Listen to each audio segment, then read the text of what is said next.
Bonjour à toutes et à tous, j'espère que ça va bien et on se retrouve aujourd'hui pour ce 8e tutoriel sur LibreOffice. Dans le dernier tuto, on avait vu la numérotation des chapitres et la numérotation des lignes, et comme je vous avais présenté le projet la dernière fois, aujourd'hui on enchaîne sur la mise en page d'un document. Donc j'ai choisi un document sur un contenu historique. Il s'agit tout simplement du cours d'histoire de l'année de terminale. De terminale S exactement, et justement j'ai choisi l'histoire puisque on va pouvoir y insérer des éléments tels que les tableaux, les images, faire des schémas, utiliser les titres également, de façon à ce qu'on ait aussi un contenu suffisamment conséquent, et c'est donc pour ça que j'ai choisi d'utiliser ces éléments là. Voilà. Pour ce qui est des éléments que je ne pourrais pas montrer sur ce document là, je ferai des tutos en utilisant un autre document, mais la plupart des informations que j'ai à vous transmettre se feront sûrement au travers de ce document là. Je vous mettrai donc un petit lien dans la description de la vidéo pour que vous puissiez le télécharger et le faire évoluer en même temps que moi. Bien, donc aujourd'hui on va voir, comme je l'avais dit, la première partie sur les insertions, c'est-à-dire celle-ci. On prend ces 4 éléments là et on va voir en premier les champs. Donc là vous allez voir, hein, je vais faire évoluer mon document et puisqu'en fait je vais utiliser des champs, mais tout simplement pour faire la numérotation des pages et créer un en-tête. Donc là ça va être assez basique, mais ça va vous permettre de connaître un peu les bases pour pouvoir faire quelque chose de sympathique. Donc là vraiment je vais présenter le principe et à la limite je vous montrerai comment faire quelque chose de bien sur notre document, soit en accéléré, soit tout de suite si j'ai le temps. Donc on commence par créer en fait un style de page, donc un nouveau style de page que l'on va appeler la page avec numéro. On se retrouve dans la fenêtre style de formatage et on va sélectionner style par défaut. Une fois que style par défaut est sélectionné, on en crée un nouveau et on va l'appeler page numéro. Donc page numéro, voilà. Ensuite on va pas toucher puisque ça va se mettre automatiquement. On va aller dans page, on va mettre une marge donc qui va être inférieure puisque je vais rajouter un en-tête et un pied de page. Donc la marge, au lieu que ça soit à 2, je vais mettre 1,5, ce qui permet donc d'avoir un contenu plus important que si on avait juste notre en-tête et le pied de page. On va le voir tout de suite. Hop, là si j'active mon en-tête et mon pied de page, donc les informations qui sont ici me conviennent très bien, je ne vais donc pas les modifier, et ensuite je vais faire OK.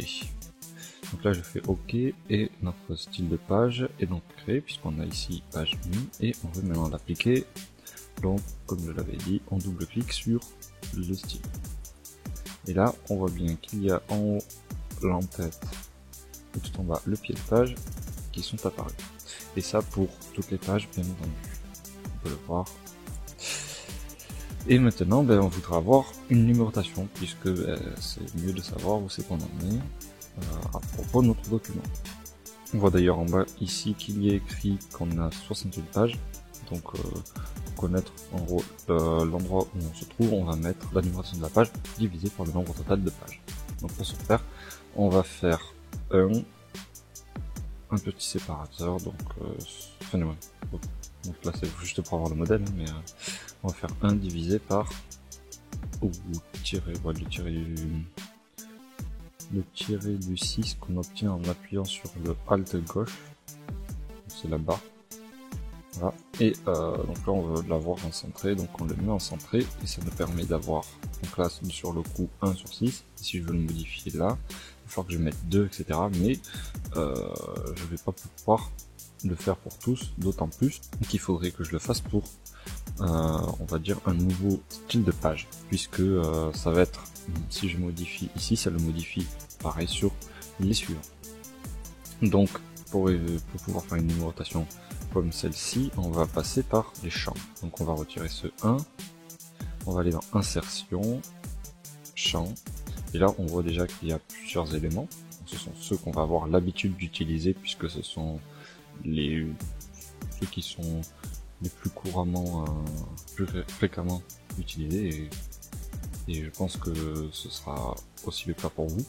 Donc on retrouve la date, l'heure, ça c'est pour enregistrer des choses ponctuellement, des numéros de page, des titres, sujets, auteurs. Donc si ça ne nous convient pas, on va passer sur cette fenêtre-ci en appuyant CTRL F2 et ça nous ouvre celle-ci, voilà cette fenêtre-là, et on va dans l'onglet Documents. Donc on verra pas les autres parce que ça n'a rien à voir, on va dire, avec l'insertion de ces éléments que je vous ai présentés. Donc on va faire un point que sur cette fenêtre. Donc là ici, on va retrouver page. On retrouve bien le niveau de la page. On va pouvoir aussi avoir le nombre de la page précédente, la page suivante. Ensuite, on va avoir dans le chapitre. Donc ça va être relatif au plan que l'on avait mis en place. Donc là, j'ai également mis le plan. Hein, si vous l'avez pas vu, il y a chapitre 1, le grand 1, et ensuite une numérotation alphabétique. Donc c'est de ces chapitres-là que je parle, et on peut insérer leur numéro, leur nom, les deux, ou alors juste les numéros sans le nom de chapitre. Voilà. Pour ce qui est de la date, on a plusieurs types de dates avec des formats selon ce que vous souhaitez insérer. Vous avez les formats ici. Pour ce qui est de l'expéditeur, toutes ces informations-là sont à renseigner dans l'outil. Dans outils, options, donc vous allez voir outils, options, et vous allez dans LibreOffice données générales et on a toutes les informations ici. Voilà. Ensuite, on a l'heure, même principe que pour la date, à savoir que pour la date et l'heure, ça va se réfère à la date de votre ordinateur, donc il faut qu'elle soit à jour. Les modèles, ça c'est pas très important, ça vous servira pas trop, j'en parle pas plus. Le nom du fichier, c'est pareil.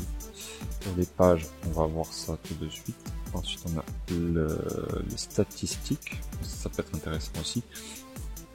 Ce sont des statistiques relatives à notre document. Donc, soit ça peut être utile pour nous à titre indicatif, ou alors ça peut avoir un intérêt de les implanter.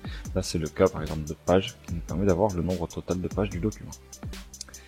Et puis, pour terminer, l'utilisateur. Voilà. Donc, ce qu'on va faire, c'est tout simplement insérer le numéro de la page. Donc je fais insérer et là on voit qu'on a ici un 1 grisé. Et si je vais sur ma deuxième page, on voit que ce 1 est passé numéro 2. Donc on voit que c'est un champ puisqu'en fait il est grisé. Donc tous les champs sont grisés généralement et ça va être des éléments que LibreOffice va automatiquement mettre à jour et il n'aura pas besoin qu'il y ait une intervention humaine. Donc pour que ça s'actualise, si ça ne se fait pas automatiquement, on va passer par outils, actualiser, et là on va pouvoir actualiser les champs. Si vous avez d'autres éléments, vous cliquez sur tout actualiser, comme ça ça permet d'éviter d'avoir par exemple un index pas à jour ou une numérotation mauvaise, etc. Et donc pour éviter ces problèmes là, on le fait généralement à la fin de la mise en page de notre document, puisque c'est le moment où tout est fait et on n'a plus qu'à cliquer sur tout actualiser, comme ça on règle tous ces soucis. Ensuite on va mettre ici la numérotation des pages, puisqu'en effet la numérotation peut changer et on va avoir quelque chose de correct et pas avoir tout le temps à modifier nous-mêmes. Donc LibreOffice va se charger de le faire tout seul, et donc on insère un champ nombre de pages, ce qui nous permet d'avoir ceci.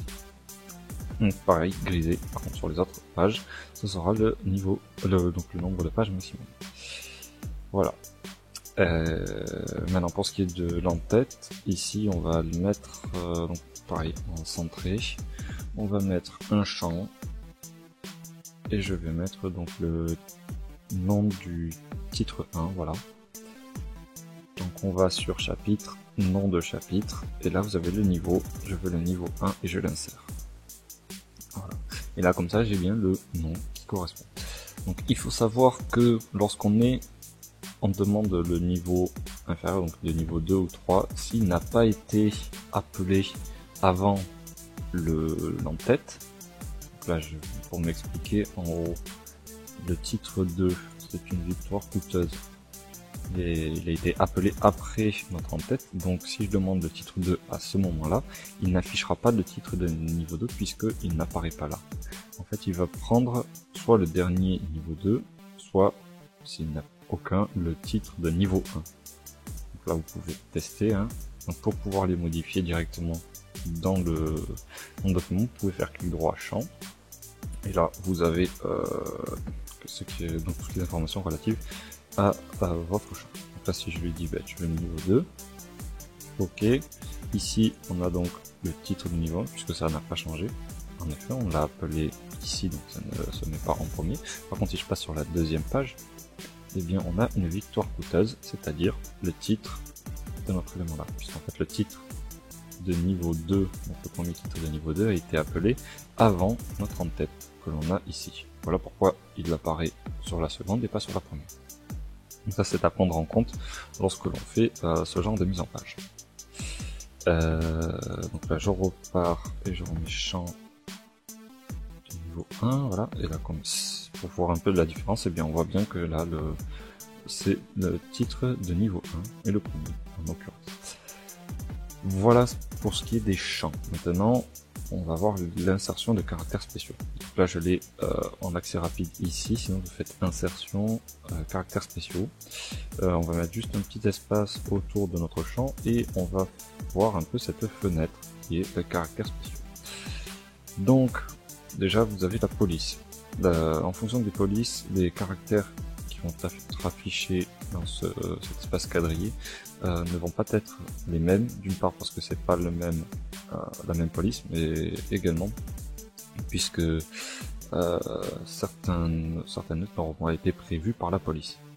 Là, si je regarde, par exemple, j'ai le latin étendu, les symboles, etc. C'est relativement peu fourni comparé à l'Arial, par exemple, qui a, si vous regardez, il y a des lettres arabes, des symboles plus importants, etc. Il n'y a aucun problème, vous pouvez très bien insérer des symboles de d'autres polices. Et pour ce faire, en fait, on va donc sélectionner l'élément que l'on veut faire apparaître. Là, je vais mettre un carré. Voilà, je vais le faire apparaître une fois. Et si jamais je me suis trompé, voilà, j'ai cliqué sur le carré, c'est un T qui est apparu. Je peux supprimer le dernier caractère, ce qui me permet de retirer l'élément et d'avoir toujours la possibilité de rectifier cette partie-là avant de valider. Une fois que ceci est fait, je valide et l'élément est inséré. Donc ce qui est un peu dommage, c'est qu'il faille le faire de nouveau en repassant par là pour pouvoir l'afficher, ou alors vous faites directement copier-coller si c'est le même élément que vous voulez prendre. Donc bon, c'est généralement, je vous conseillerais d'insérer tous les caractères que vous voulez insérer et puis vous les déplacer dans votre document pour ne pas avoir à ouvrir 50 fois la même fenêtre. Voilà pour ce qui est de l'insertion des caractères. À savoir que vous avez ici toutes les catégories de symboles, de lettres, etc. pour les avoir en accès rapide. Donc, si vous voulez des opérateurs mathématiques, on y arrive facilement en sélectionnant des éléments. Voilà. Ceci étant fait, on va maintenant parler des sauts. Donc trois types de sauts exactement.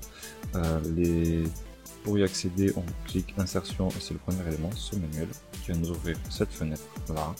Et on va voir qu'il y a les sauts de ligne, les sauts de colonne et les sauts de page. On commence avec les sauts de ligne. Si je fais saut de ligne et que je fais OK. Donc là, ici, on voit que ça a changé. Mais on ne sait pas trop ce qui s'est passé. Donc on va mettre des caractères non imprimables pour voir un peu de quoi il en retourne. Ici, vous voyez qu'il y a le symbole de la touche entrée. C'est ce qu'on appelle en fait le saut de ligne qui se matérialise de cette manière-là avec le caractère non imprimable. Ensuite, on a là le paragraphe, fin de paragraphe, et le saut du paragraphe va être tout simplement en appuyant sur Entrée, on a un saut de paragraphe. Voilà. Et le saut de ligne se fait en appuyant sur majuscule et Entrée. À savoir que lorsqu'on a donc ce saut de ligne, les espaces vont s'élargir au maximum de façon à ce que votre paragraphe soit bien justifié.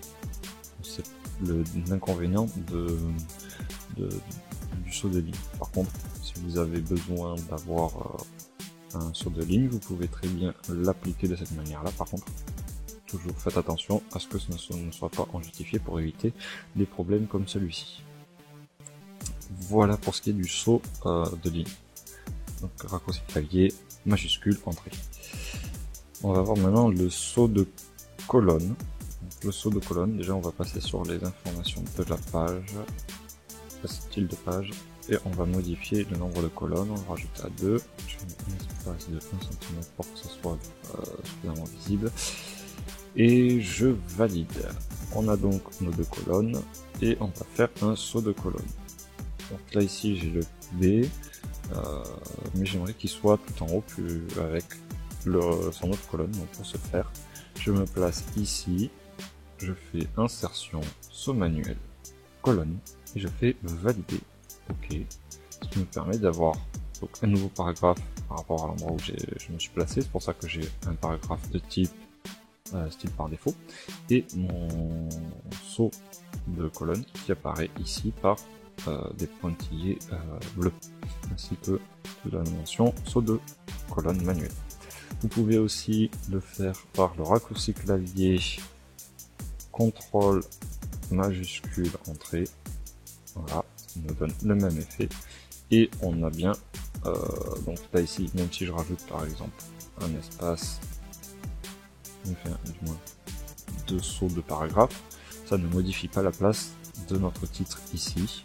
C'est l'avantage du saut de colonne, plutôt que passer par une augmentation du nombre d'espaces pour pouvoir faire passer notre titre en haut. Donc ça c'est la mauvaise méthode à employer, hein. Faire des sauts de paragraphe jusqu'à ce qu'on ait l'élément qui apparaissent, puisque sinon si vous rajoutez quelque chose ici par exemple, ou alors que vous mettez en gras, on va avoir un déplacement qui n'est pas celui que l'on recherchait. D'où l'utilité de ne pas utiliser cette méthode là. Voilà pour ce qui est du saut de colonne. On va maintenant revenir sur notre ancienne page avec une seule colonne, et on va voir maintenant le saut de page. Donc on avait vu un petit aperçu lorsqu'on avait vu les paragraphes. Et bien aujourd'hui on va voir comment on les insère manuellement. Et donc soit on va passer par le raccourci clavier, auquel cas on va appuyer sur CTRL et Entrée, comme ceci. Voilà, ce qui nous permet d'avoir ici une grosse ligne en pointillé qui matérialise ce saut de ligne. Voilà, comme ceci. Soit on va faire clic droit, paragraphe, on va dans l'enchaînement, ou alors on passe par ici une fois qu'il y est. Lorsqu'on fait éditer le saut de page, on va se retrouver sur la fenêtre paragraphe, voilà, et ensuite on se retrouve dans enchaînement. Donc soit on va sur le paragraphe, c'est-à-dire celui-ci, celui juste avant, puisqu'on a là, ici la position du saut juste avant, et on lui dit insertion, type saut de page, saut de colonne. Donc là c'est de page, et ensuite je fais OK, ce qui me permet d'avoir cet élément-là. On peut le retirer en cliquant là-dessus. Il suffit de valider par la suite. Autre information, lorsqu'on fait l'insertion de saut, donc ça c'était par le raccourci clavier, lorsqu'il fait ça, de base c'est ce saut là, c'est-à-dire qu'on a saut de page avec aucun style de prévu. Il se base donc sur le style de la page précédente. Si vous voulez plutôt passer sur un style qui permet d'avoir un saut avec un changement de style de page, donc ça peut être utile par exemple si vous voulez faire, je sais pas moi, vous avez tout votre document qui est en format portrait, à un moment donné vous voulez mettre une page en format paysage pour un tableau qui va prendre plus de place et qui serait plus joli esthétiquement sur sur un espace plus grand comme le format paysage. Et bien là vous avez juste à faire insertion avec le style paysage, vous validez et ça va automatiquement changer, donc à partir de ce trait là le format, enfin le style de la page.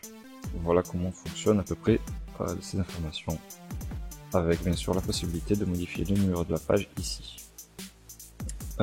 Ces informations-là sont aussi accessibles soit dans la fenêtre paragraphe, comme on vient de voir, soit dans la fenêtre d'édition des styles de paragraphe, ce qui peut être tout à fait intéressant, sachant que avant chaque chapitre, je veux un saut de page. Donc, je suis sur le style de paragraphe de titre 1 et j'insère avant mon paragraphe un saut de page avec le même style qu'avant, donc je n'ai pas besoin de modifier plus que ça. Je fais OK. Et là, bien forcément, ça n'a rien modifié puisque j'avais déjà fait mon saut. Par contre, si je passe sur le chapitre numéro 3, que l'on retrouve voilà, ici, on voit qu'il y a ce saut qui a été inséré. C'est plutôt sympa à utiliser. Et je vous encourage à l'utiliser plutôt que faire des espaces à la suite, du moins des sauts de paragraphes à la suite pour bien placer votre document et vos titres, puisque là on a, même si je modifie des éléments ici en mettant en gras qui va prendre plus de place, voilà, pour prendre plus de place, ça va pas modifier mon élément là puisque ça se base par rapport à cette ligne ici. Et même si j'arrive au bout de mon paragraphe, là disons que ce sont des paragraphes qui se sont rajoutés, si je passe sur la page d'après, on a le saut qui se réactualise automatiquement, ce qui est vraiment sympa. Donc je retire ça, j'efface, donc je mets mon style par défaut, et voilà. Hop, en justifié, c'est bon. Voilà pour ce qui est des sauts. Maintenant on va voir la dernière partie qui sont les marques de formatage. Donc les tirets conditionnels, j'en parlerai pas trop parce que je sais pas trop comment ils fonctionnent. Si vous arrivez à voir comment ça fonctionne à travers du menu d'aide ou quoi, c'est très bien pour vous, mais je conseille de plutôt passer par le tiret insécable qui va avoir plus ou moins la même fonction, c'est-à-dire afficher un tiret du 6. Donc on va tout en haut de notre document et je vais vous montrer ce qu'on peut faire. Donc déjà je vais rechercher un tiret, disons, donc là je recherche, je marque ici l'élément que je veux rechercher et je fais tout rechercher et il va me trouver ici un premier élément. Donc par exemple si je mets un espace de chaque côté de mon moins, de mon tiré, on va avoir cet élément là. Par contre si je suis en train de le taper, que je fais ceci et que je continue derrière à taper quelque chose, disons un autre espace, on voit que l'espace a augmenté puisqu'en fait il a utilisé le caractère de soustraction. Pour éviter ce style de problème là, on va faire l'insertion, marque de formatage et le tiret insécable, ce qui permet d'avoir ce champ, comme on voit puisqu'il est grisé, et si je fais espace après, ça ne va pas le modifier puisqu'en fait c'est un caractère unique. Voilà pourquoi je conseille de passer par là, puisque le tiret conditionnel, comme son nom l'indique, ça dépend des conditions et j'ai toujours pas vu comment on faisait pour pouvoir modifier ces conditions là. Donc voilà pour ce qui est du tiret insécable. Vous pouvez avoir le même principe avec un espace. Donc généralement, soit quand vous faites 2 points, alors regardez si j'enlève, je fais 2 points, juste avant ce 2 points, on va avoir cet espacement insécable qui apparaît. La différence avec les autres espaces qu'il y a autour, c'est que si, comme là je suis en justifié, si la ligne arrive jusqu'au bout et que les espaces vont s'écarter, donc là c'est ce que je vais faire avec un saut manuel de ligne, on a ici les espaces qui s'écartent de façon à ce qu'on ait tout sur la ligne et à égale distance. Par contre, l'espace insécable, lui, n'a pas eu de modification, ce qui permet donc d'avoir des fois des parties de mise en page qui restent correctes, même si on a modifié donc les espacements par justement cette option de texte en justifié. Voilà, j'ai à peu près fait le tour de ce qu'il y avait à dire sur cette première partie des insertions. Donc le tutoriel est maintenant terminé et pour ce qui est du prochain tutoriel, on va travailler sur l'insertion de tableaux. Donc comme vous voyez, vous l'avez ici, et je vais voir si je peux pas vous donner aussi d'autres informations supplémentaires, puisqu'on a tout un menu qui est dédié au tableau.